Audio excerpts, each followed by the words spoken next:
মা বলছি এদিকে আসো, দেখো বাজারে কী কী নিয়ে এসছি, আসো দেখো, আসো দেখে যাও এদিকে, আসো আসো কী কী এনেছি তোমার তোমার জন্য। আবার প্রিয় খাবার নিয়ে এসছি, আমাদেরও প্রিয় খাবার নিয়ে এসছি, দেখো কী আছে না আছে।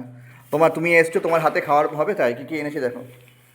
তোমার প্রিয় খাবার তোমার হাতে খাবার, দেখো দুধ আছে এখানে, ঠিক আছে। এখানে আছে তোমার একটা ডাব নিয়ে আসছি, বুঝলে আমি একটা ডাব দিই, আমি ডাব নিয়ে আসছি মেয়ের জন্য, এই যে একটা ডাব আছে। আর আছে এখানে, এটা হচ্ছে মেয়ের জন্যে আছে, মৌসম্বি আছে এখানে, ঠিক আছে। আর এই যে এই আবার মাটন নিয়ে এসেছি তোমার হাতে খাবো বলে, ঠিক আছে। গ্যাসে তো কি আছে, তুমি এতে করবে, ইন্ডাকশনে করবে, তোমার হাতে খাবো। এভাবে পারা যায় নাকি? গ্যাস নিয়ে বলে খাওয়া হবে না, একটুখানি খেতে ইচ্ছা করলে খাবো না নাকি? তুমি এসো, তোমার হাতে মাটন খাবো, সোজা কথা।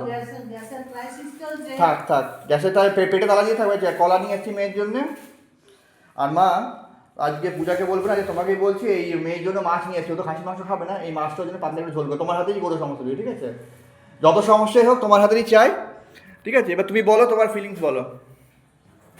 আজকে এতে রান্না করবে, এই যে এটা তো অকেজো হয়ে পড়ে আছে, বলেছি এটা কোনো ফাংশন নেই, তো বলো তোমার হাতের মাংস খাবো, আবার সেই প্রিয় খাসির মাংস, তোমার হাতের মাংস খাবো, বলো কিছু। কি বলবো, ইন্ডাকশনেই করতে হবে। ইন্ডাকশনে করবে, তোমার হাতের মাংস একদম মায়ের ফেভারিট, মানে লাল লাল ঝাল ঝাল মাংস করবে ইন্ডাকশনে। গ্যাস তো শেষ, গ্যাস দিচ্ছে না।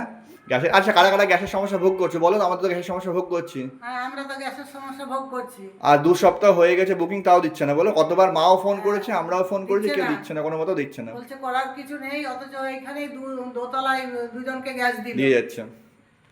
তাহলে চলো আসি, আবার খাবার টেবিলে দেখাবে, মাংস দিয়ে ভাত, গ্যাস নিয়ে তো কী হয়েছে, কিন্তু খেতে তো হবেই, কারণ কতদিন ধরে পেটে তালা দিয়ে থাকা যাবে। তো চলো দেখা হচ্ছে আবার।